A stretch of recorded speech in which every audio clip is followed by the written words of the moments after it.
चलिए स्टार्ट करते हैं। अब होगा लूसेंट का सुपर साहब बट्टा मार। चलिए लूसेंट में आ जाइए आप लोग। आज होगा फिजिक्स में एक्सरसाइज 13 उष्मा। फिजिक्स में होगा एक्सरसाइज 13 उष्मा। चलिए स्टार्ट करते हैं बिना समय गंवाए।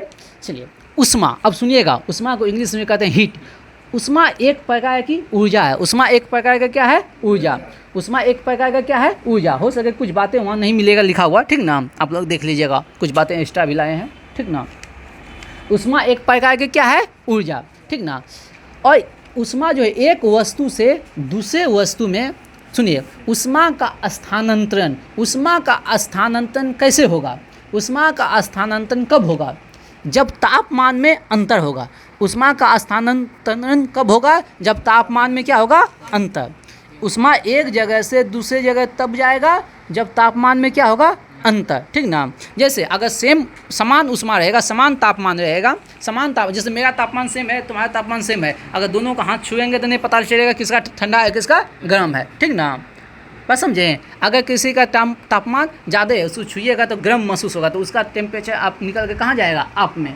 बस समझें, जैसे आप लोग ठंडा के चीज़ में लोहा को छूते हैं तो आपको ठंडा महसूस होने लगता है, ठंडा महसूस होने लगता है, काहे कि आपके शरीर से उष्मा लेने लगता है कौन? लोहा। आपके शरीर से उष्मा निकलने लगता है, वो उष्मा निकल के कहाँ जाने लगता है? लोहा में। तो यहाँ क्या हो गया? उष्मा का स्थानांतरण। तो उष्मा के स्थानांतरण के लिए क्या चाहिए?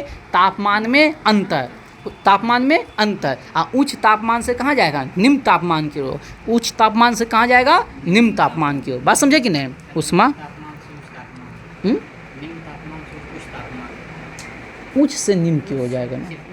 हाँ, उच्च से निम्न की हो जाएगा।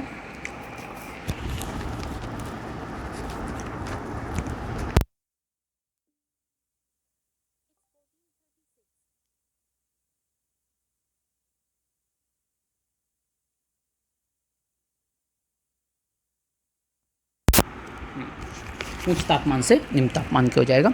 चलिए ये हो गया। जो ऊर्जा है, जो उष्मा ऊर्जा का एक रूप है। उष्मा ऊर्जा का एक रूप है। जो यही ऊर्जा है यही कार्य में बदलता है। यही ऊर्जा कौन चीज में बदलता है? कार्य में। उष्मा ऊर्जा का एक रूप है और यही ऊर्जा कौन चीज में बदलता है? कार्य में। यही ऊर्जा कौन चीज में बदलता है? कार्य में। बात समझे? उष्मा क्या है? ऊर्जा का एक रूप है। यही ऊर्जा कौन चीज में बदलता है? कार्य में। बात समझे कि नहीं? यही ऊर्जा कौन चीज में बदलता है? कार्य में। चलिए सबसे पहले प्रमाणित किया, सबसे पहले रमफोल्ड ने सबसे पहले बताया उष्मा ऊर्जा का रूप है। किसने बताया? रमफोल्ड में। सबसे पहले नहीं दिया हुआ, लूसेंट में नहीं दिया होगा। सबसे पहले किसने बताया? रमफोल्ड में। उष्मा ऊर्जा का रूप है, सबसे पहले किसने बताया? रमफोल्ड में। किसने बताया? उसके बाद एक प्रयोग किया डेवी ने। डेवी ने प्रयोग किया। डेवी का क्या प्रयोग है बताते हैं। डेवी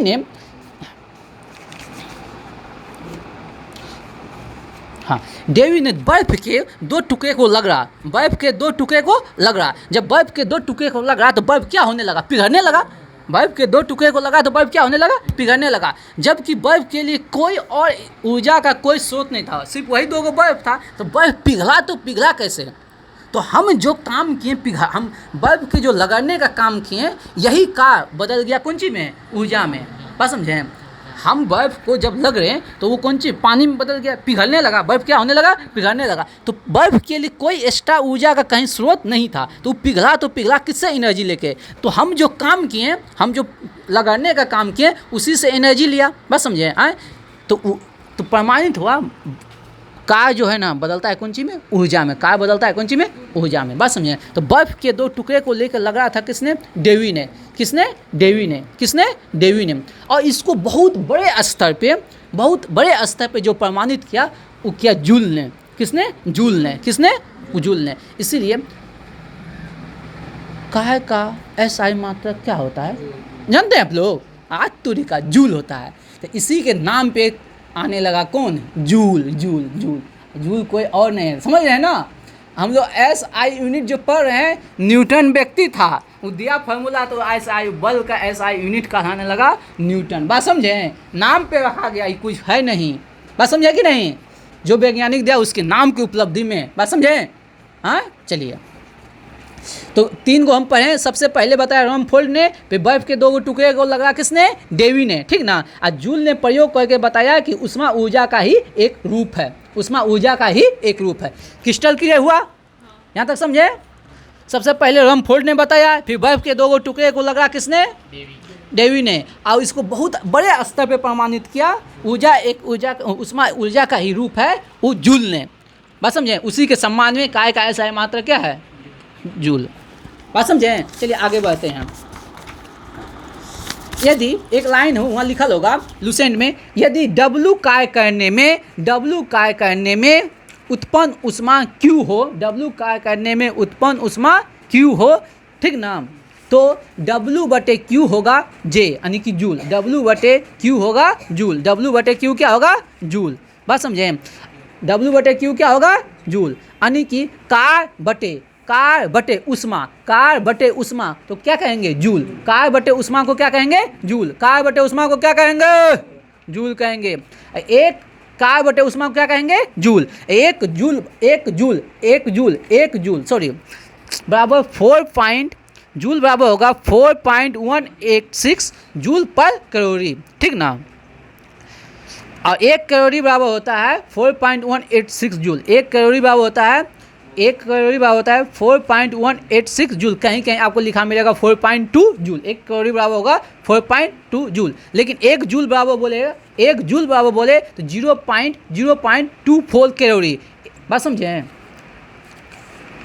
उल्टा पूछेगा तो क्या 1 जूल बराबर पूछ देगा तो 0.24 कैलोरी, ठीक ना। दोनों क्वेश्चन पूछता है, तो याद रखिएगा 1 कैलोरी बराबर 4.186 जूल और 1 जूल बराबर 0.24 कैलोरी, ठीक, समझे कि नहीं। चलिए आगे बढ़िए, बताइए उष्मा जो है, चलिए अगला क्वेश्चन समझिए। उष्मा निर्भर किस पे करता है। हाँ, उष्मा जो निर्भर करता है, बहुत बार क्वेश्चन पूछा है, वस्तु के द्रव्यमान पे और उसके तापमान पे। वस्तु के द्रव्यमान और उसके तापमान पे उष्मा निर्भर करता है, वस्तु के द्रव्यमान और उसके तापमान पे। उष्मा निर्भर करता है वस्तु के द्रव्यमान और उसके तापमान पे। उष्मा निर्भर करता है वस्तु के द्रव्यमान और उसके तापमान के। चलिए अब है तापमान क्या होता है। किसी वस्तु के उष्णता और उसकी शीतलता को बताता है तापमान। तापमान क्या है, कोई वस्तु कितना गर्म है या कोई वस्तु कितना ठंडा है, ये कौन बताएगा, तापमान। बात समझे कि नहीं समझे। चलिए और शांत मोहल्ले, चलिए आओ बताइए ऊर्जा का प्रवाह कैसे होता है। उच्च तापमान से निम्न तापमान। ऊर्जा का प्रवाह उच्च तापमान से निम्न तापमान हमेशा। बात समझिए, उच्च तापमान से कहाँ जाएगा, निम्न तापमान की ओर। निम्न तापमान से उच्च नहीं, उच्च से निम्न। जैसे लोहा का ताप ठंडा होता है। लोहा का तापमान क्या होता है, लोहा जैसे ठंड के दिन में लोहा क्या हो जाता है, एकदम ठंड होता है। अब मेरा शरीर का तापमान कितना है, हमारे शरीर का तापमान 98.6 फ़ारेनहाइट और सेल्सियस में 37 आए। तो फटाक से कहता है आओ सटना है हमारा में ना। जैसे हम सटते हैं तो मेरा शरीर से टेम्परेचर फटाक से निकल जाता है, खींच लेता है कौन, लोहा। जैसे शरीर से टेम्परेचर खींचा, हमको लगने लगा ठंडा। मेरा शरीर से हमको पसीना छूटता है तो ठंड कैसा क्यों महसूस होता है, क्योंकि हमारे शरीर से एनर्जी निकलता है तो हमको महसूस होता है क्या, ठंडा। बात समझे कि नहीं। ओरिजिनल में काहे ठंडा लगता है, समझे कि नहीं, हमारे शरीर से एनर्जी निकलता है। चलिए आगे बढ़ें। चलिए आओ बताइए उष्मा का मात्रक बताइए तो जूल। लेकिन उष्मा का सीजीएस मात्रक बोलेगा तो कैलोरी। उष्मा का सीजीएस मात्रक बोलेगा तो कैलोरी, ठीक ना। उष्मा का एसआई मात्रक बोलेगा तो जूल। उष्मा का एसआई मात्रक बोलेगा तो जूल, लेकिन सीजीएस मात्रक बोलेगा तो कैलोरी। सीजीएस बोलेगा तो कैलोरी, ठीक ना। चलिए ये हो गया, आगे बढ़ते हैं। बताइए एक कैलोरी किसे कहते हैं, बताइए जल्दी से। नहीं, 1 ग्राम जल का तापमान, 1 ग्राम जल का तापमान 1 डिग्री सेल्सियस बढ़ाने के लिए, 1 ग्राम जल का तापमान 1 डिग्री सेल्सियस बढ़ाने के लिए जो हम उष्मा देंगे इसे ही कहेंगे कैलोरी, ठीक ना। इसे ही क्या कहेंगे, कैलोरी, ठीक ना। बात समझे? तो याद रखिएगा, 1 ग्राम जल का तापमान कितना बढ़ाना है बबुआ? 1 डिग्री सेल्सियस बढ़ाने के लिए जो हम उष्मा देंगे उसी को क्या कहेंगे? हाँ, बात समझे? उसी को कहेंगे कैलोरी। ठीक ना? आगे बढ़ें तो एक याद रख लीजिएगा ये डाटा, एक BTU, हाँ, एक ब्रिटिश थर्मल यूनिट बाबू होता है 252 कैलोरी। एक ब्रिटिश थर्मल यूनिट बाबू होता है 252 कैलोरी। एक ब्रिटिश थर्मल यूनिट बाबू होता है 252 कैलोरी। हाँ, ये तो बताइए दिए 1 कैलोरी बाबू कितना होगा? 4.186 जूल।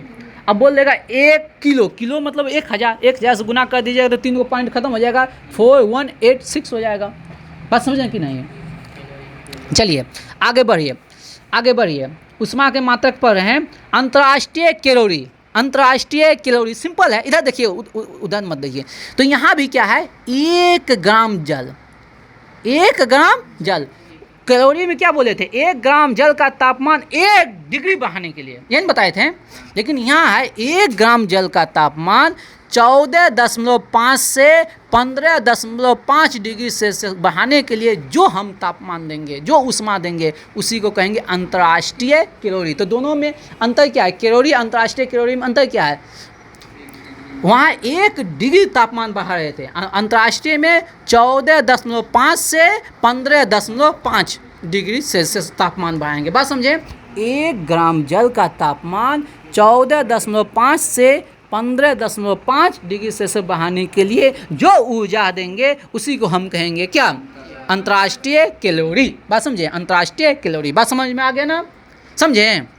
चलिए अब आते हैं ब्रिटिश थर्मल यूनिट। तो यहाँ क्या होगा? यहाँ होगा, देखिए ब्रिटिश में जो है ना, ब्रिटिश मापक में होता है पौंड, वहाँ चलता है, हम लोग केजी ना मापते हैं, अब ब्रिटिश लोग मापता है पौंड में। जैसे आप लोग केक का ऑर्डर देते हैं, कौन सी में देते हैं? पाउंड में। तो केक का जो ऑर्डर देते हैं पाउंड में, वो ब्रिटिश मापक है। बात समझे? हाँ, ब्रिटिश मापक है। पाउंड जो है ना, ब्रिटिश मापक है। बात समझे कि नहीं? पाउंड जो है ब्रिटिश मापक है। बात समझे? इसीलिए तो अब वहाँ क्या हो जाएगा? सिंपल सा है, 1 पाउंड का तापमान, 1 फ़ारेनहाइट बढ़ाने के लिए, 1 फ़ारेनहाइट बढ़ाने के लिए, बात समझे? 1 पाउंड का तापमान 1 फ़ारेनहाइट बढ़ाने के लिए जो ऊर्जा देंगे हम उसी को कहेंगे ब्रिटिश थर्मल यूनिट। उसी को कहेंगे ब्रिटिश थर्मल यूनिट। तीनों खत्म हो गया। कैलोरी में 1 डिग्री सेल्सियस, अंतर्राष्ट्रीय में 14 से 14.5 से 15.5, अब ब्रिटिश में 1 पाउंड से 1 फ़ारेनहाइट। बात समझे? चलिए अब आइए ताप मापक। ठीक ना? ताप मापक लीजिएगा, पानी हो।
अरे तुरी का, सब मेहनत पानी में चल गया।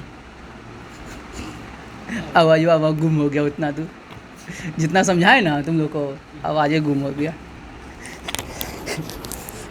चलो कोई बात नहीं है। हाँ चलो चलो, हाँ हाँ हाँ, तो क्या बताएं, फार्मूला निकालने के लिए नाम माइनस हिमांक बटे भाप बिंदु माइनस हिमांक, बात समझे। एक बार फिर से बोल देते हैं। तो डिग्री सेल्सियस का क्या लेंगे, सी। तो सी का सेल्सियस का हिमांक कितना होता है, 0 डिग्री, बात समझे। तो सी माइनस 0 बटे भाप बिंदु माइनस हिमांक। भाप बिंदु कितना है, भाप बिंदु कितना है सेल्सियस का 100। 100 माइनस 0 कितना होगा, 100। फ़ारेनहाइट का कितना होगा हिमांक, 32। तो F माइनस 32 बटे 212 माइनस 32 कितना होगा, 180। रोमन का कितना होगा, R माइनस 0 बटे 80, बात समझे। और केल्विन का K माइनस 273 बटे 100, क्या कि 373 माइनस 273, ठीक ना। चलिए ये हो गया। चलिए आगे बढ़िए।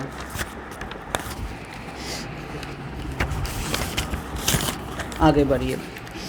अब आते हैं परम शून्य तापमान। अब क्या आते हैं, परम शून्य तापमान। परम शून्य तापमान, चलिए ये परम शून्य तापमान क्या होता है, इसको समझ लीजिए। दुनिया में इससे न्यूनतम तापमान नहीं हो सकता है। दुनिया में इससे परम शून्य तापमान का मतलब होता है इससे नीचे तापमान नहीं हो सकता है। अधिकतम तापमान की कोई सीमा नहीं है, अधिकतम तापमान की कोई सीमा नहीं। न्यूनतम तापमान की सीमा है -273.15 से नीचे धरती पर कोई टेम्परेचर नहीं हो सकता है, बात समझे। कुछ बोलना है, इसी को कहते हैं केल्विन, 0 डिग्री केल्विन, इसी को कहते हैं 0 डिग्री केल्विन। बोलेगा दुनिया का सबसे न्यूनतम तापमान क्या, 0 डिग्री केल्विन, 0 डिग्री केल्विन। और डिग्री सेल्सियस में बोलेगा तो -273.15 degree Celsius. Okay okay okay. आदमी को यही याद रहता है -273.15 डिग्री सेल्सियस, लेकिन वहाँ एग्जाम में पूछ देता है 0 डिग्री केल्विन। और वहाँ सुनो ना, वहाँ चालाक क्या कहता है 273 डिग्री सेल्सियस, माइनस को हटा देता है। और इतने स्टूडेंट कॉन्फिडेंस रहता है ना, 273.15 होता है, मारो लगा ऐसे। हाँ एक दिया है, 273.16 केल्विन। कहाँ कहाँ ए पगलुआ रे, 0 डिग्री सेल्सियस बाबा ये लिख ले है, 0 डिग्री सेल्सियस बाबा 273.15 केल्विन। 0 डिग्री सेल्सियस, ध्यान दो, 0 डिग्री सेल्सियस, नहीं समझा बात। हाँ हटा, उसको भूलो, उसको डिलीट मारो, यहाँ समझो, पहले यहाँ समझो। आओ देखे बोला हो जाएगा। देखो 0 केल्विन बराबर क्या होगा, 0 केल्विन बराबर होगा -273.15, बात समझे, डिग्री सेल्सियस। आपको डिग्री सेल्सियस और केल्विन का फार्मूला बताए हैं कि ना। डिग्री सेल्सियस का फार्मूला क्या होगा, C/100 बराबर K माइनस 273 बटे 100 है। अब दोनों से बैठा के निकाल लीजिए घर में, बस समझे, दोनों को बैठा के निकाल लीजिए, बदल लीजिए, आएगा 0 डिग्री, हाँ 0 डिग्री सेल्सियस आएगा, बस समझे, समझ गए कि ना। उतना टेंशन लेता है। चलो परम शून्य तापमान जान गया, परम शून्य तापमान हम जान गए ना, कोई दिक्कत, एनी डाउट। आगे बढ़ते हैं, एकदम समझ में आ रहा है ना, एकदम बैठा देंगे तुम लोग के दिमाग में। नहीं हाँ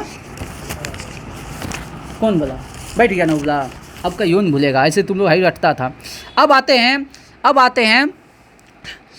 तापमान। अब आते हैं तापमान मापी, किससे हम तापमान को मापते हैं, किससे किसके तापमान को मापते हैं। जैसे आता है, सुनो पहले, तापमान मापी में आता है द्रव तापमान मापी, गैस तापमान मापी, ठीक ना। और उसके बाद आता है प्लेटिनम प्रतिरोध तापमान मापी, और फिर आता है ताप युग्म मापी, और एक होता है पूर्ण विकिरण ताप मापी। तो अब समझो, पहले समझते चलो। पहला है द्रव ताप मापी, तो द्रव ताप मापी पहला है द्रव ताप मापी। द्रव ताप मापी में द्रव तापमापी में यूज करते हैं दो चीज़ का, एगो पारा एगो अल्कोहल। द्रव तापमापी में यूज करते हैं पारा और अल्कोहल। द्रव तापमापी में यूज करते हैं पारा और अल्कोहल। द्रव तापमापी में यूज करते हैं पारा और अल्कोहल। द्रव तापमापी में यूज करते हैं पारा और अल्कोहल। द्रव तापमापी में यूज करते हैं पारा और एक ओके हो गया। पारा जमता है -39 डिग्री पर। पारा जमता है -39 डिग्री पर। पारा जमता है -39 डिग्री पर। अल्कोहल जमता है -115 डिग्री सेल्सियस पर। अल्कोहल जमता है -115 डिग्री। मैक्सिमम हमको याद नहीं रखना है, मैक्सिमम याद नहीं रखना है। ऐसे दिया हुआ है, आपको दिया होगा क्या कहते हैं, पारा का मैक्सिमम होता है 357 डिग्री सेल्सियस पे भाप में बदलता है पारा 357 डिग्री सेल्सियस में। वहाँ लिखल होगा, वहाँ लूसेंट में लिखल होगा -30 डिग्री से 350 डिग्री लूसेंट में लिखल है। हाँ लूसेंट में लिखल है, बात समझे? अब समझो चूँकि पारा जमता है कितना पे, -39 पे, तो -39 से ऊपर जितना तापमान है सबको माप लेगा कौन? पारा। बात समझे? -39 से 350 तक के तापमान को कौन मापेगा? पारा। लेकिन उससे अधिक तापमान को नापना, उससे और एकदम 0 तापमान को नापना है तो अल्कोहल का यूज करेंगे। अल्कोहल कितने माइनस में जाएगा? -115। बात समझे? -115। बात समझे? तो हम हमेशा पूछेगा पारा का हिमांक कितना होता है? -39। अल्कोहल का हिमांक कितना होता है? -115। यानी कि पारा में कितने डिग्री तक के नाप सकते हैं? -39 और पारा अल्कोहल में -115। क्रिस्टल क्लियर हो गया ना? अब आते हैं द्रव हो गया ना? अब गैस, द्रव ही ना बताएं। अब आते हैं गैस तापमापी। देखिए गैस तापमापी में भी हम दो गैस का यूज करते हैं, हाइड्रोजन और नाइट्रोजन। गैस तापमापी में दो गैस का यूज करते हैं, हाइड्रोजन और नाइट्रोजन। हाइड्रोजन माप सकता है 500 डिग्री सेल्सियस तक। हाइड्रोजन नाप सकता है 500 डिग्री सेल्सियस तक। लेकिन हाइड्रोजन की जगह अगर हम नाइट्रोजन ले लेंगे तो 1500 डिग्री सेल्सियस तक के तापमान को नाप सकता है। बात समझे? तो पारा -39, अल्कोहल -115 डिग्री और हाइड्रोजन नाप सकता है 500 डिग्री सेल्सियस तक को, और नाइट्रोजन नाप सकता है 1500 डिग्री सेल्सियस तक को। हो गया ना? अब याद रखिएगा, प्लेटिनम प्रतिरोध तापमापी। ये -200 से 1200 डिग्री सेल्सियस के तापमान को माप सकता है। -200 से 1200 डिग्री सेल्सियस तापमान को माप सकता है। अब आइए ताप युग्म, इसमें स्टार लगा लीजिए। और पेन है ये है तो पेन निकाल लीजिए, जिसके पास पेन नहीं है निकाल लीजिए। हो सकता है न्यू लूसेंट वाले लोग में दिया होगा, हम जो बोलेंगे। लिखिए ताप युग्म मापी में सीवेक प्रवाह लिखल है, पढ़ लीजिए, कहीं लिखल है सीवेक प्रवाह? ताप युग्म मापी में सीवेक प्रवाह लिखल है? लिख दीजिए सीवेक प्रवाह, कहीं लिख दीजिए ना। सीबेक सौदरी का बॉय का कौ सीबेक प्रभाव। हाँ तो चलिए, ताप युग्म मापी माप सकता है। अब हम समझा देते हैं, छोड़ दीजिए, अब लिख के भूल जाइए। ताप युग्म मापी नाप सकता है -200 डिग्री सेल्सियस से 1600 डिग्री सेल्सियस। -200 से 1600 डिग्री सेल्सियस। बात समझे? चलिए आइए, सीबेक प्रवाह क्या है अब इसको समझ लेते हैं। सीबेक प्रवाह को समझ लेते हैं।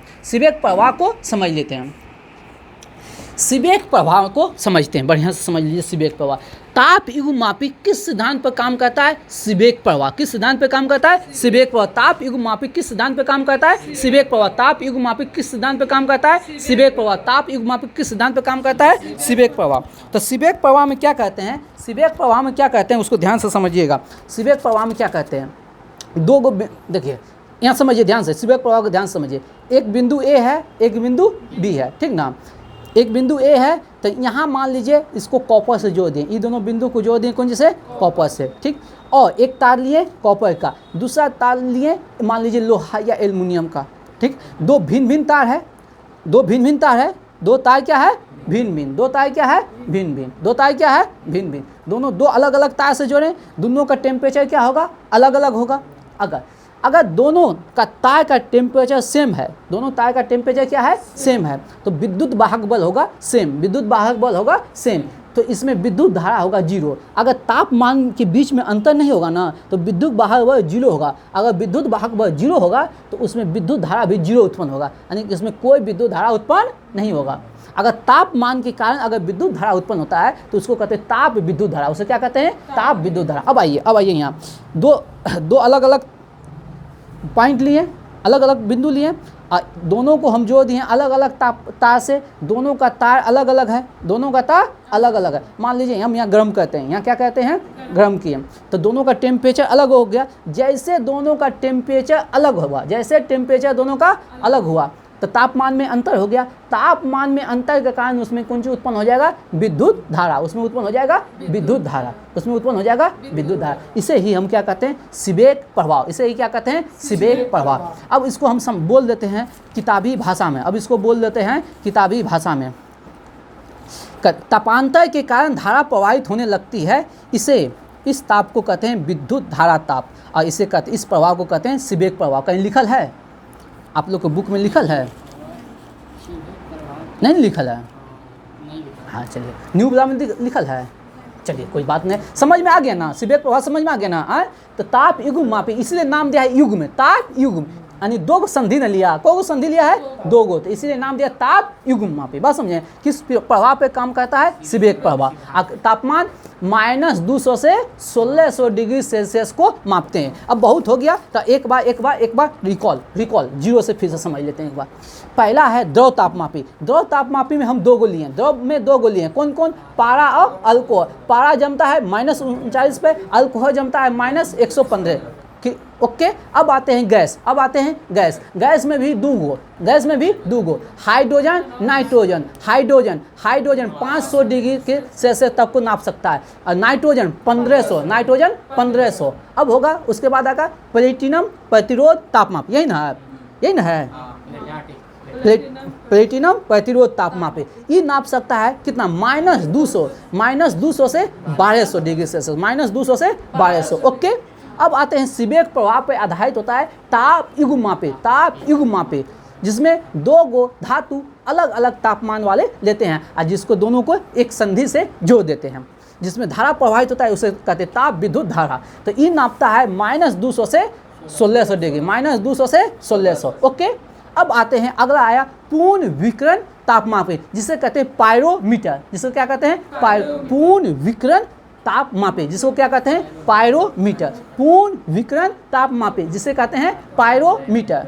बात समझे, पूर्ण विकिरण ताप मापे को क्या कहते हैं, पायरोमीटर। तो चलिए अब पायरोमीटर समझिए। ये जो है ना, ये पायरोमीटर जो है उच्च तापमान को नापता है, उच्च तापमान को। 800 डिग्री सेल्सियस से कम वाले तापमान को ये नाप ही नहीं सकता है। बात समझे, इसके लिए न्यूनतम तापमान कितना होना चाहिए, 800 डिग्री सेल्सियस। जैसे सुई के तापमान को नापेंगे किससे, पायरोमीटर से। सुई के तापमान को मापेंगे पायरोमीटर। इस क्वेश्चन बहुत बार आता है, सुई के तापमान को नापा जाता है किससे, पायरोमीटर। बात समझिए, किस सिद्धांत पे काम करता है, स्टीफन के नियम, यही लिखा है, देखिए बीच में पढ़िए, स्टीफन के नियम। किस पे, स्टीफन के नियम पे, स्टीफन के नियम पे आधारित होता है। पायरोमीटर किस सिद्धांत पे काम करता है, स्टीफन के नियम पर। किस नियम पर, स्टीफन के नियम पर। किस नियम पर, स्टीफन के नियम पर। अब आइए, अब इसको समझिए, जब तापमान हो जाता है 800 डिग्री सेल्सियस के ऊपर, तो इसमें जो है ना विकिरण उत्पन्न होने लगता है। वस्तु में क्या उत्पन्न होता है, विकिरण। क्या उत्पन्न होता है, विकिरण। तो विकिरण उत्पन्न होने की जो दर होता है, वो तापमान के पर पावर 4 के अनुक्रमानुपाती होता है, यही लिखल है। वहाँ देखिए तो 4 ना है, 4 होगा, हाँ। उच्च तापमान पर वस्तु की विकिरण होने लगती है परम तापमान के चतुर्थ घात के अनुपात, नहीं बोले हैं, परम तापमान के चतुर्थ घात यानी पावर 4 के अनुक्रमानुपाती हो जाता है। हाँ, टी पे पावर 4 दे दो ना, टी पे पावर 4, हाँ, ई समानुपाती टी पे पावर 4, ई समानुपाती टी पे पावर 4, टी पे पावर 4। ई क्या हो गया, विकिरण की दर हो गया, और टी क्या हो गया, परम तापमान हो गया। टी हो गया परम तापमान, टी हो गया परम तापमान। बात समझे कि नहीं? यानी कि जो स्टीफन हुआ ना, है और समानुपाती हुआ, स्टीफन तो हो गया, मतलब इसको हटाएंगे ना तो एक आएगा म्यू उसके बोले, तो उसको जरूरत नहीं है। बस समझा? हाँ, तो 800 डिग्री से ज़्यादा होगा तो उससे विकिरण उत्पन्न हो जाएगा। जो विकिरण उत्पन्न होने की दर है परम तापमान के चतुर्थ घात के अनुपाती होगा। बात समझा? तो ये सब क्वेश्चन नहीं पूछेगा, सिंपल से क्वेश्चन पूछेगा। पाइलोमीटर किस सिद्धांत पर काम करता है? स्टीफन के नियम पर। अब कितने से ज़्यादा तापमान माप सकते हैं? 800 डिग्री से, बस डेट्स ऑल। और ज़्यादा से ज़्यादा पूछे स्टीफन का नियम। हाँ हाँ, तो चतुर्थ घात के अनुपाती बोले जो डायरेक्ट वही लिख देता है, ई समानुपाती टी पर पावर 4। हाँ, टी हो गया परम ताप, टी हो गया परम ताप। ओके, हो गया, क्लियर हो गया एकदम। देखिए है चारे गो, लेकिन ये सब पढ़िएगा ना तो आपको कुछ बुझाइबे नहीं करेगा क्या है, हिंदू है कि मुस्लिम है। बस समझे हम? चलिए अब हम फिजिक्स की दुनिया से, फिजिक्स की दुनिया सब तो मेरा इधर उधर हो जाएगा, सब आते हैं। चलिए अब आइए, अब चलिए केमिस्ट्री की ओर। अब आते हैं केमिस्ट्री की, अब आते हैं केमिस्ट्री की ओर। निकालिए केमिस्ट्री। थोड़ा समझा भी दे रहे हैं ना, हाई रटवाना रहता तब तो कोई होती नहीं है, थोड़ा समझा दे रहे हैं जहाँ समझने वाला चीज़ है। आइए केमिस्ट्री की ओर।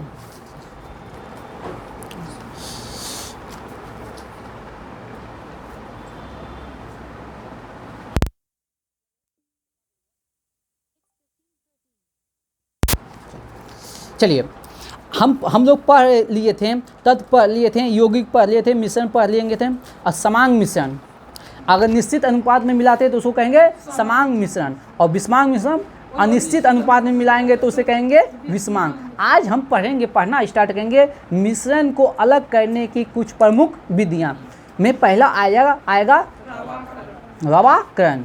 रवाकरण इसको समझिए, रवाकरण को समझिए, पहले समझ लीजिए। रवाकरण विधि से जो अलग करते ओ कार्बनिक ठोस को, ओ कार्बनिक ठोस जिसमें कार्बन की मात्रा दिमाग के खुल के बस समझिए, दिमाग को खोलिए एकदम क्रिस्टल क्लियर कीजिए। सबसे पहले रवाकरण में हम ठोस को अलग करते हैं। किसको? ठोस। पहला बात किसको अलग करते हैं? ठोस। और ठोस कैसा होना चाहिए? ओ कार्बनिक, यानी कि उसमें कार्बन की मात्रा नहीं होना चाहिए। क्या होना चाहिए? ओ कार्बनिक ठोस को अलग करते हैं।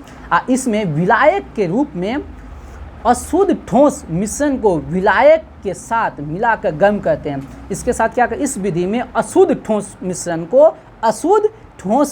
को विलायक के साथ, जो कार्बनिक मिश्रण है, और कार्बनिक जो मिश्रण है ना वो अशुद्ध है, उसको मिला देते हैं विलायक के साथ, उसको मिला देते हैं विलायक। अब ये विलायक क्या हुआ?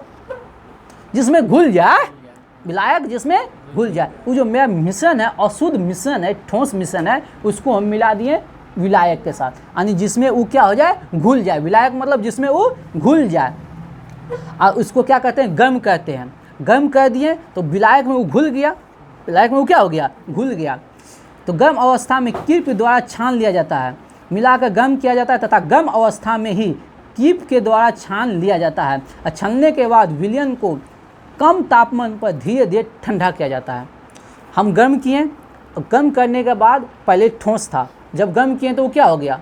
पिघल गया ना। अब पिघल गया तो उसको जो कीप होता है, कीप के द्वारा हम क्या किए? छान लिए, अलग कर लिए, ठीक ना। अब उसको धीरे धीरे उसको ठंडा कर रहे हैं। पहले गर्म किए, अब उसको धीरे धीरे क्या कर रहे हैं? ठंडा करेंगे। ठंडा होने के बाद शुद्ध पदार्थ क्रिस्टल के रूप में विलयन से पृथक हो जाता है। जो शुद्ध होता है, जो शुद्ध पदार्थ है, वो विलयन से क्रिस्टल के रूप में क्या हो जाता है? अलग हो जाता है। तो सिंपल सा आपसे क्वेश्चन क्या पूछेगा? इस विधि से किसको अलग करते हैं? शर्करा और नमक के मिश्रण को इथाइल अल्कोहल में 348 केल्विन पर गर्म करने पर इस विधि द्वारा अलग होता है। शर्करा और नमक के मिश्रण को, शर्करा और नमक के मिश्रण को इथाइल अल्कोहल में 348 केल्विन पर गर्म करने पर इस विधि से अलग होता है। तो समझिए, यहाँ पूछेगा आपसे क्वेश्चन क्या क्या पूछेगा? लवाकरण है में किसको किसको अलग करते हैं? सबसे पहले ठोस, सबसे पहले किसे अलग करते हैं? ठोस को। और ठोस कैसा होना चाहिए? अकार्बनिक ठोस। कौन सा ठोस? अकार्बनिक ठोस है लेकिन कैसा है? अकार्बनिक ठोस। इसको मिला देते हैं किसी भी विलायक में तो वो घुल गया। अब उसको धीरे धीरे ठंडा करते हैं, उसको धीरे धीरे ठंडा करते हैं। ठंडा करने के बाद जो क्रिस्टली ठोस है वो अलग हो जाता है और द्रव को टिप से छांट के अलग कर देते हैं। बात समझे? तो ज़्यादा कुछ नहीं बोलेगा, बस याद रखना है रवाकरण में अकार्बनिक ठोस को अलग करते हैं, अकार्बनिक ठोस को, और इसमें मिला देते हैं विलायक में। किसमें मिला देते हैं? विलायक में। और इसके द्वारा अलग करते हैं शर्करा और नमक के घोल को, शर्करा और नमक के घोल को। बात समझे कि नहीं? अब आइए, अब ये इम्पोर्टेंट नहीं था, अब जो बताएंगे वो इम्पोर्टेंट है, आसवन विधि। अब यहाँ से क्वेश्चन पूछता है, एकदम हल्का क्वेश्चन पूछता है। जब देखिए आपको गलती करवाएगा आपके घर में, एग्जामिनर की सबसे बड़ी महानता क्या होता है जानते हैं? हाँ, ढेरी मच्छर काट रहा है, अगरबत्ती भी जलाए थे। हाँ चलिए, सबसे बड़ी महत्ता क्या होता है एग्जामिनर का? सबसे पहले जो नहीं जानता है तो जानने वाला नहीं जानने वाले को दोनों को बराबर कर देता है। हाँ भाई तू जान पढ़ा है ना, और तुम्हारे जो पढ़ा है ना तुम्हारे घरे में हम तुमको गिराएंगे। यानी जो जानता है ना, नहीं जानने वाले के लिए तो कोई दिक्कत नहीं है, जो जानता है उससे भी वही क्वेश्चन को गलत करता है। जैसे एक बार हम पूछे थे तरंग ध्वनि कैसी तरंगे, हेडिंग एक लाइन में ऊपर लिखा था यांत्रिक तरंगे, है अनुदैर्घ्य यांत्रिक, ऊपर एक हेडिंग से, उसका हेडिंग से क्वेश्चन पूछ के गिरा देता है। अंदर से नहीं पूछेगा, खूब हार्ड नहीं पूछेगा, एकदम सतह से क्वेश्चन पूछेगा और कहेगा चित्त। तो आने के ईजी को आपको ध्यान से सुनना। आसवन विधि में जो जब दो द्रवों में, तो वहाँ क्या था बाबू? रवाकरण में किसको? ठोस को। वहाँ का ठोस था, रवाकरण में क्या था? ठोस। आसवन विधि जैसे आ जाएगा तो द्रव, आसवन विधि में क्या आ जाएगा? द्रव। बात समझे? आसवन विधि में क्या आ जाएगा? द्रव। तो आसवन विधि में दो द्रव क्वथनांक के बीच अंतर अधिक हो, यानी कि दोनों द्रव के क्वथनांक में अंतर क्या होना चाहिए? अधिक अंतर होना चाहिए। दोनों द्रव के क्वथनांक में अंतर क्या होना चाहिए? होना। अब क्वथनांक क्या हुआ? जिस तापमान पे वो भाप में बदलता है। जैसे जल 100 डिग्री पे भाप में बदला, मान लीजिए जल कितना में बदला? 100 डिग्री में। अल्कोहल कितना में बदला? 357 में। अल्कोहल कितना में बदला? 300। ये दोनों के बीच में क्वथनांक का अंतर अधिक है कि ना? है कि ना? बताओ। हाँ, जल और अल्कोहल के क्वथनांक में अंतर अधिक है कि ना? है अंतर। है तो इसको जो अलग करेंगे, मान लीजिए हम शराब में मिला दिए हैं पानी, शराब में मिला दिए पानी, अब इसको अलग करेंगे तो इसको अलग करेंगे आसवन विधि से, क्योंकि इन दोनों के क्वथनांकों में अंतर अधिक है कि ना? जल का क्वथनांक 100, जल का क्वथनांक 100, अल्कोहल का कितना है? 357 लगभग, मान लो। बात समझे? तो अब उसको हम अलग करेंगे आसवन विधि से। बात समझे? दोनों को मिला दिए हैं तो जल अलग हो जाए, शराब अलग हो जाए। बात समझा? समझ गया ना आसवन विधि? आसवन द्रवों के मिश्रण को अलग करने की विधि है। प्रथम भाग होता है वाष्पीकरण। प्रथम भाग क्या होता है? जब गर्म करेंगे तो वाष्प होगा, जब गर्म होकर ठंडा होगा तो क्या हो जाएगा? संघनन। क्या हो जाएगा? संघनन। बात समझे? प्रथम विधि होता है वाष्पीकरण और दूसरा भाग होता है संघनन। दूसरा भाग होता है संघनन। ठीक ना? आगे बढ़े? समझ में आ गया ना? समझे? अब आइए उद्पातन विधि। उद्पातन विधि, उद्पादन विधि। तो इस विधि में क्या होता है? ठोस को देखिए, जब हम ठोस को गर्म करेंगे तो वो बदलेगा द्रव में और फिर द्रव बदलेगा गैस में। लेकिन उद्पादन में क्या होता है? ठोस डायरेक्ट बदल जाता है गैस में, द्रव में नहीं बदलेगा। ठोस डायरेक्ट बदल जाएगा कौन चीज में? गैस में। तो इस विधि को कहते हैं उद्पातन विधि। जब ठोस डायरेक्ट बदल जाए कौन चीज में? गैस में, और उसी विधि को कहते हैं उद्पातन। अब बोलिए तो सर हम बच्चे से जाने, अब यहाँ आपको कैसे गिराएगा? यहाँ आपको कैसे गिराएगा? एक बार ग्रुप डी में एक क्वेश्चन यहाँ से पूछा है। क्या क्वेश्चन पूछा है? सुनिए पहले। कपूर, कपूर तो एग्जाम्पल है, सबको जानता है, जो तैयारी करता है सब जानता है। कपूर उद्पातन विधि से, क्या वो देखता है, कपूर को जलाता है तो द्रव में नहीं पिघलता है, डायरेक्ट वो गैस में बदल जाता है। बात समझिए? लेकिन वहाँ एग्जाम में पूछ दिया था इसका example ammonium chloride. Ammonium chloride भी क्या होता है? द्रव में नहीं बदलता है, डायरेक्ट बदल जाता है गैस में। तो इसका एग्जाम्पल याद रखिएगा, कर्पूर, नेपथिन, अमोनियम क्लोराइड। एग्जाम में एक बार पूछा है, अमोनियम क्लोराइड पूछ चुका है। बस कर्पूर तो सब जानता है। कर्पूर निम्न में से किसे, ऐसे क्वेश्चन पूछ, निम्न में से किसे उद्पातन विधि से अलग करते हैं? बात समझे? ये कोई नहीं ध्यान देता है, कर्पूर तक में रहता है मस्त। ये क्वेश्चन पूछा है, एक बार रेलवे पूछा है इस क्वेश्चन को, बात समझे। तो हम आपको यही याद दिलाते रहेंगे, कहाँ आप फंसिएगा, याद तो करिए लीजिएगा, ठीक। अब आइए, और एक नेप्थलीन है, एक है नेप्थलीन, एक है नेप्थलीन, एंथ्रासिन, नेप्थलीन एंथ्रासिन। चलिए आइए, आंशिक आसवन विधि, आंशिक आसवन विधि देखिए, ये भी है क्या, मिश्रित द्रव को अलग करने के लिए, ये भी है किसका, मिश्रित द्रव को अलग करने के विधि। लेकिन आसवन विधि में क्वथनांक में अंतर अधिक था, आसवन विधि में क्वथनांक में अंतर अधिक था, लेकिन आंशिक आसवन विधि में क्वथनांक के बीच अंतर कम होगा, क्वथनांक के बीच अंतर क्या होगा, कम होगा, ये अंतर है। वहाँ क्वथनांकों के बीच अंतर क्या था, अधिक था, और यहाँ क्वथनांकों के बीच अंतर क्या है, बहुत कम है। जैसे इस विधि से, अब देखिए अंडरलाइन कीजिए, स्टार लगाइए, अंडरलाइन कीजिए, स्टार लगाइए, यहाँ बउआ पूछेगा डीजल, पेट्रोल, मिट्टी तेल, कोयता, ये सब किस विधि से अलग करते हैं, आंशिक आसवन विधि। किस विधि से, आंशिक आसवन विधि। समझिए, हम जो है ना, हम जो प्राप्त करते हैं, खान से जो प्राप्त किया जाता है वो कच्चा पेट्रोलियम पदार्थ, पेट्रोल नहीं, पेट्रोलियम पदार्थ, तो उसी पेट्रोलियम पदार्थ में सब कुछ आता है, डीजल उसी से बनाते हैं डीजल, उसी से बनाते हैं पेट्रोल, उसी से बनाते हैं पैराफिन, उसी से बनाते हैं वेसलिन जो आप लोग लगाते हैं, बात समझिए, उसी से प्राप्त होता है। अब उसको किस विधि से अलग करते हैं, सबको पेट्रोल से डीजल किस विधि से अलग करेंगे, इस सबको आंशिक आसवन विधि। आसवन विधि समझ में आ गया, क्वथनांकों के बीच अंतर अधिक, चूँकि वो सब एक ही परिवार का है, पेट्रोल, डीजल, मोम, ये सब एक ही परिवार का है, तो उसके बीच को अंतर क्या होगा, कम है। अंतर क्या है, क्वथनांकों के बीच अंतर क्या है, कम है, अंतर क्या है, कम है। चलिए बात समझ में आ गया, आसवन, आंशिक आसवन समझ में आ गया ना। वन लेखन, क्रोमेटोग्राफी, वन लेखन, इसको समझ लीजिए, वो बुकवा पढ़िएगा तो इसको नहीं समझ पाइएगा, कुछ नहीं। वन लेखन को बुक पढ़िएगा तो नहीं समझ पाइएगा, हम समझाते हैं।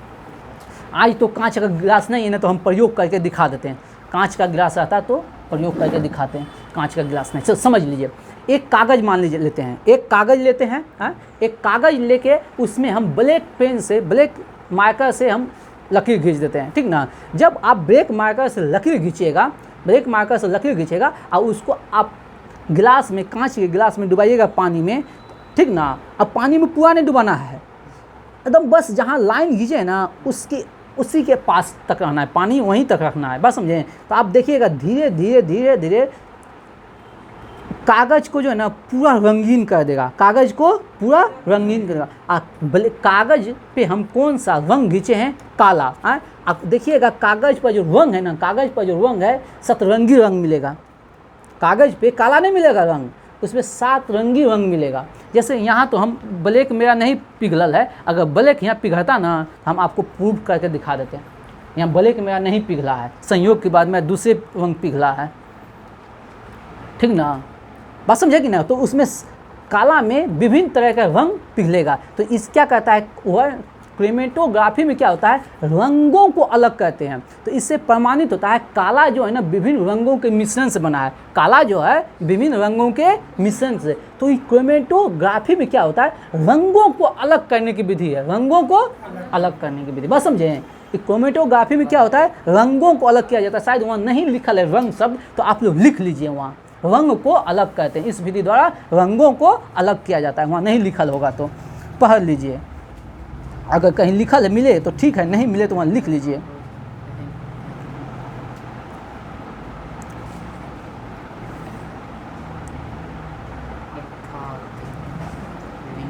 हाँ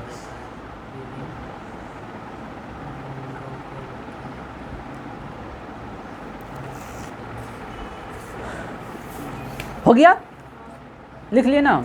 चलिए अब आगे आइए, भाप आसवन विधि। भाप आसवन विधि, भाप आसवन में हम कार्बनिक मिश्रण को शुद्ध करते हैं। कौन सा, कार्बनिक मिश्रण। इसको किसे शुद्ध करते हैं, कार्बनिक मिश्रण। देखो अब इसमें हम क्या लेते हैं, इसमें क्या लेते हैं, भाप आसवन। हम आसवन पढ़ें, क्वथनांकों के बीच अंतर अधिक, आंशिक आसवन क्वथनांकों के बीच अंतर कम। अब आते हैं, अब पढ़ें भाप आसवन। क्या पढ़ें, भाप आसवन। तो इसका ट्रिक क्या है, भापे से हम क्वेश्चन पढ़ेंगे। और ये किसमें होता है, कार्बनिक। क्या होता है, कार्बनिक, जिसमें कार्बन हो, बात समझे। अब समझो, अब इसको बढ़िया समझो बबुआ। उस पदार्थ को इसमें इस विधि से अलग करते हैं, उस मिश्रण को अलग करते हैं जिसमें जो जल में अवाष्पशील होता है, जल में वाष्पशील नहीं होता है, जल में वाष्पशील नहीं होता है, लेकिन भाप में वाष्पशील होता है। भाप में क्या होता है? वाष्पशील होता है। भाप में क्या होता है? वाष्पशील होता है। तो पढ़िए, जल वाष्पशील बोलते हैं। जल में अघुलनशील होता है, गलती हो गया, मतलब हुआ क्या, जल को हम गर्म कर देंगे, भाप में बदलता है, हैं? तो जल में क्या है? अघुलनशील। जल में क्या है? अघुलनशील। लेकिन भाप में क्या है? घुलनशील। भाप में क्या है? घुलनशील। अब घुलेगा तो उसको गर्म करेंगे तो कौन में बदल जाएगा? बात समझे? तो जल में अघुलनशील है, जल में घुलनशील नहीं है, लेकिन भाप में क्या है? वाष्पशील है। भाप में क्या है? वाष्पशील है। भाप में क्या है? वाष्पशील है। ठीक ना? जल में नहीं घुलेगा, जल में नहीं घुलेगा, लेकिन भाप में वो क्या हो गया? वाष्प में बदल जाएगा। बस समझे हैं? तो ऐसे को हम भाप आसवन विधि से अलग करते हैं। जैसे हो गया एसीटोन, हो गया मेथिल अल्कोहल, हो गया। ठीक ना? तो भाप आसवन विधि में जल में क्या होता है? अघुलनशील। जल में क्या होता है? अघुलनशील। लेकिन भाप के साथ क्या होता है? घुलनशील। और घुलनशील हुआ तो उसको फिर भाप में हम क्या करेंगे? बदल देंगे। वाष्प में हम क्या करेंगे? बदल देंगे। जैसे एसीटोन हो गया, मेथिल अल्कोहल हो गया। चलिए अब आइए विविध। अब आइए विविध की ओर। अब आइए विविध की ओर। अब आइए पहले दिवस पढ़ लेते हैं। पहले दिवस पढ़ लेते हैं। आज जुलाई होगा ना? आज जुलाई ना होगा?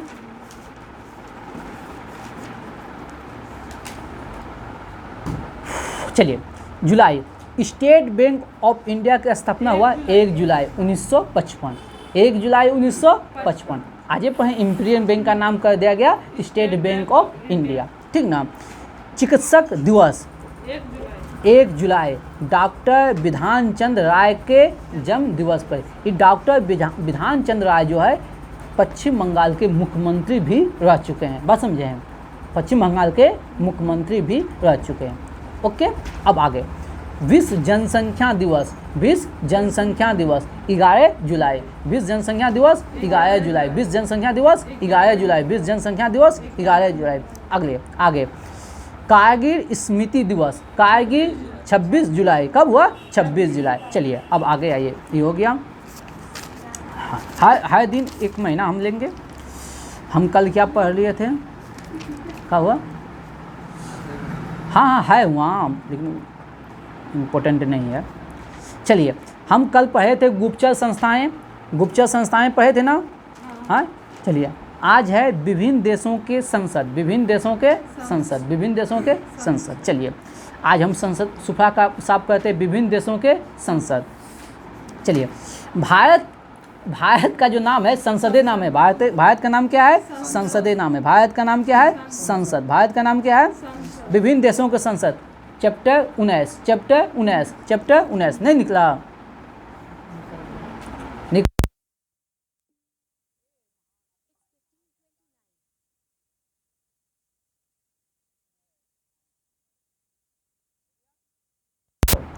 भारत, रूस ड्यूमा। रूस ड्यूमा। रूस ड्यूमा। रूस ड्यूमा। चलिए, Spain Cortes. Spain Cortes. Cortes. Spain Cortes. Spain Cortes. देखिए अब इसको याद कैसे रखेंगे? कोर्ट में देखिए वकील सब जो है ना, वकील सब कोर्ट में ढेरी पेन रखेगा। वकील को देखिएगा ना, लाल, पीला, गुलाबी, 4-5 ढाई पेने रहेगा। तो पेन रखता है कौन? पेन रखता है कोर्ट में के वकील। तो कोर्टेस, कोर्ट में है कोर्टेस। ठीक ना? Spain Cortes. Spain Cortes. Spain court. Britain parliament. Britain संसद को इंग्लिश में कहते हैं पार्लियामेंट। आई ब्रिटिश लोग अंग्रेजवा नहीं कहते, हम लोग अंग्रेजवा, अंग्रेज के गुलाम थे। तो इंग्लिश संसद का इंग्लिश पार्लियामेंट। संसद का इंग्लिश पार्लियामेंट। ठीक ना?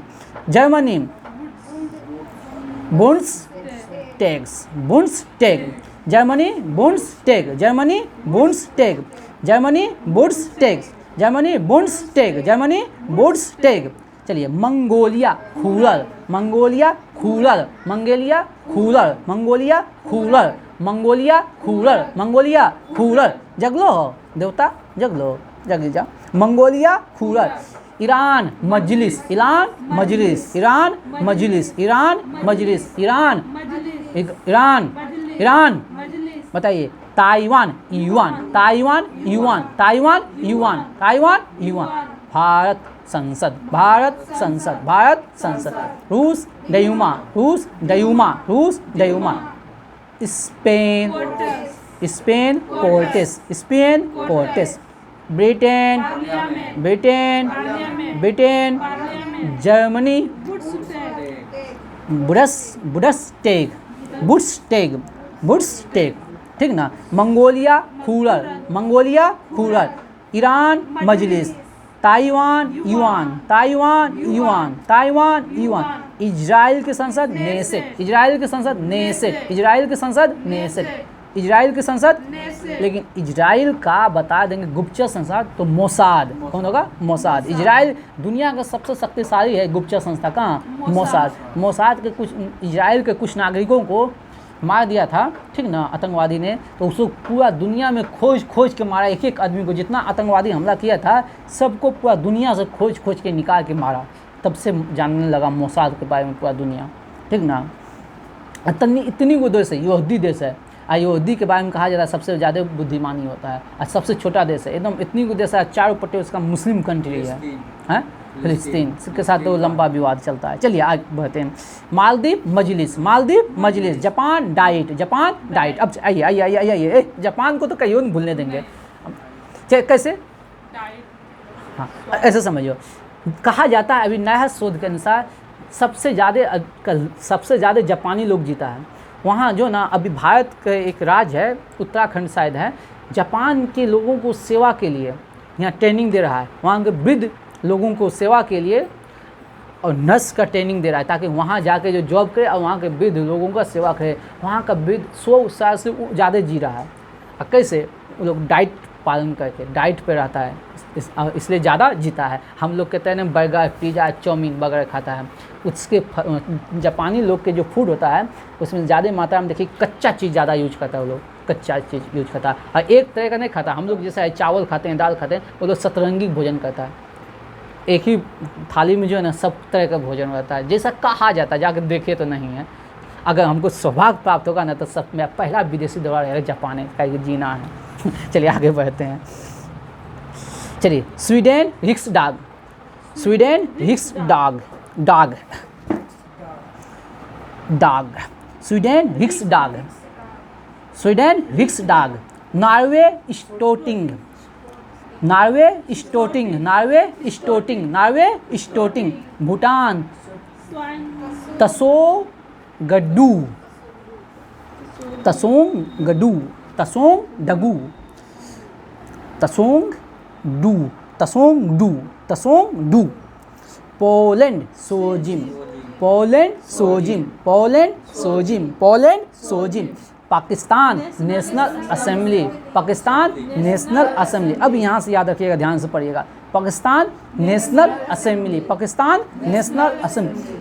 नेपाल राष्ट्रीय पंचायत, नेपाल राष्ट्रीय पंचायत, नेपाल राष्ट्रीय पंचायत। मिस्र पीपुल असेंबली, देखिए मिस्र हो गया पीपुल्स असेंबली, लेकिन Pakistan National Assembly, Pakistan National assembly.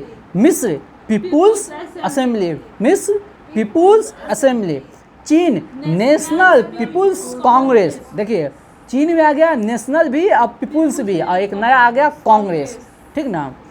चीन हो गया नेशनल पीपुल्स कांग्रेस, चीन हो गया नेशनल पीपुल्स कांग्रेस, चीन हो गया National People's Congress. France National Assembly, तो पाकिस्तान और फ्रांस के दोनों का संसद है नेशनल असेंबली। पाकिस्तान और फ्रांस दोनों का संसद है नेशनल असेंबली, पाकिस्तान और फ्रांस दोनों का संसद है नेशनल असेंबली। बांग्लादेश जातीय संसद, बांग्लादेश जातीय संसद। लेकिन नेपाल, नेपाल राष्ट्रीय पंचायत, नेपाल राष्ट्रीय पंचायत। बांग्लादेश जातीय संसद। आयरलैंड डेर आयरन, ये आराम है, आयरलैंड डेर आयरन। मलेशिया दीवाना निराला, मलेशिया दीवाना निराला, मलेशिया दीवाना निराला, मलेशिया दीवाना निराला। Afghanistan 16 Afghanistan 16 Afghanistan. Switzerland Federal Assembly, Switzerland federal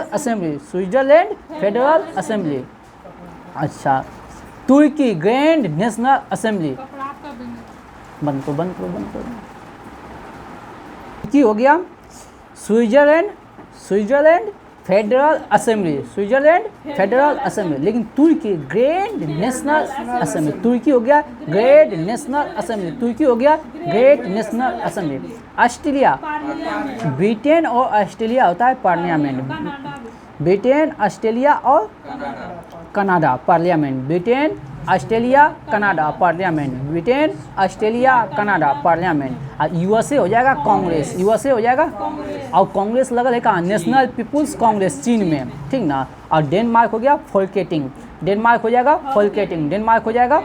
चलिए आज का सेशन यहीं समाप्त किया जाता है। मेरे वीडियो को शेयर करें, सब्सक्राइब करें। जय हिंद, जय भारत।